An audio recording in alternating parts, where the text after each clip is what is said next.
सुप्रभात बच्चों। आज हम लोग क्लास 5th में हिंदी में पढ़ेंगे पाठ 4 भाग्य और बुद्धि। देखिए पुस्तक में, एक बार भाग्य और बुद्धि में बहस छिड़ गई। बुद्धि कहती मैं तुमसे श्रेष्ठ हूँ, भाग्य कहता मैं तुमसे श्रेष्ठ हूँ। दोनों में से कोई भी हार मानने को तैयार ना था। इतने में एक गडेरिया अपनी भेड़ों को लेकर वहां से निकला। भाग्य और बुद्धि ने देखा वह मस्त चाल से चलता हुआ बांसुरी बजा रहा था और भेड़ें उसके पीछे पीछे चल रही थीं। गडेरिये के कुछ दूर जाते ही बुद्धि भाग्य से बोली, तुम्हें अपने पर इतना गर्व है तो इस गडेरिये को सम्राट बना दो, मैं अपनी हार मान लूंगी। वाह, यह तो मेरे बाएं हाथ का खेल है, मैं इसे कुछ ही दिनों में सम्राट बना दूंगा। मेरा काम है राजा को रंक बनाना और रंक को राजा। भाग्य ने बुद्धि की चुनौती स्वीकार कर ली। गडेरिया कुछ ही आगे बढ़ा तो उसे हीरे जवाहरात से जड़ी जूतियां दिखाई दीं। उसने उन्हें पहन लिया। फिर वह बांसुरी बजाने में मस्त हो गया। तभी वहां से एक विदेशी व्यापारी निकला। उसने गडेरिये के पाँवों में इतनी बहुमूल्य जूतियां देखीं तो उसे लालच आ गया। उसने अपने नौकरों को वहीं ठहरने के लिए कहा और स्वयं गडेरिये से बातचीत करने लगा। गडेरिये ने बड़ी प्रसन्नता से हीरे जवाहरात से जड़ी जूतियां एक बोरी चने के बदले में दे दीं। बुद्धि यह देखकर हंसने लगी। व्यापारी ने वे जूतियां बादशाह को भेंट की। बादशाह उन्हें देखकर बहुत प्रसन्न हुआ। उसने व्यापारी से पूछा कि तुम्हें ये जूतियां कहाँ से मिली। आगे देखिए।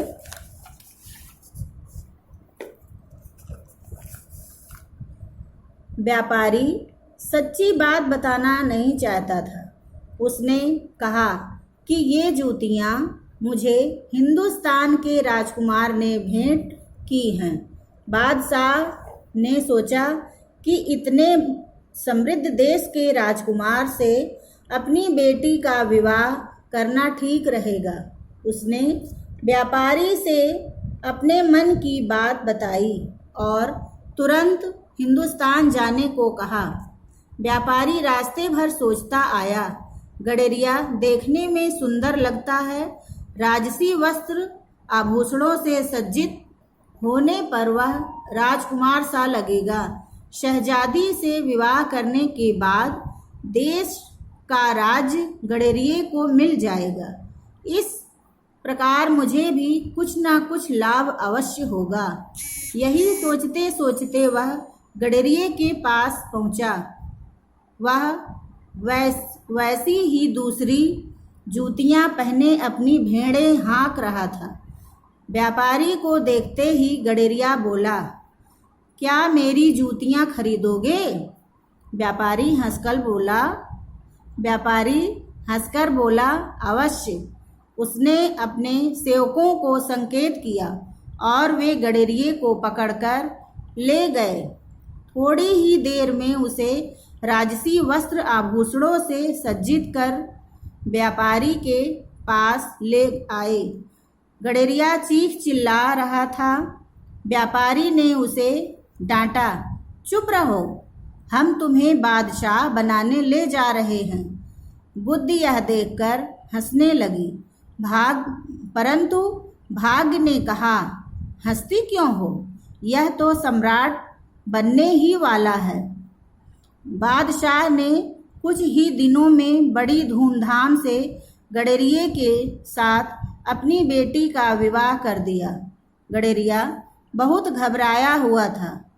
उसकी समझ में कुछ ना आ रहा था कि यह सब क्या हो रहा है। रात होते ही उसने खिड़की से कूदकर भागने की ठानी। खिड़की बहुत ऊंची थी और गडरिये की मृत्यु निश्चित थी। वह जैसे ही कूदने लगा, बुद्धि चिल्ला उठी, भाग्य भाग्य, तुम्हारा सम्राट मौत के मुंह में जा रहा है। भाग्य ने खींचकर कहा, कैसे मूर्ख से पाला पड़ा है। अच्छा, तुम इसे सम्राट बना दो तो मैं हार मान लूंगा। बुद्धि उसी क्षण गडरिये के मस्तिष्क में प्रवेश कर गई। गडरिये के मस्तिष्क में प्रवेश कर गई। गडरिया खिड़की से नीचे झांककर सोचने लगा, यह खिड़की तो बहुत ऊंची है, यहाँ से गिरने पर तो मेरे प्राण निकल जाएंगे। क्यों ना शहजादी का पति ही बना रहूं। गडरिया शहजादी के साथ आनंद पूर्वक रहने लगा। गडरिया धीरे धीरे राजकाज में निपुण होता गया। बादशाह ने उसे अपना संपूर्ण राज्य सौंप दिया। बुद्धि भाग्य पर हंसती हुई अपनी राह चली गई। बच्चों, आप सभी इस पाठ को शुद्ध शुद्ध पढ़ेंगे। धन्यवाद।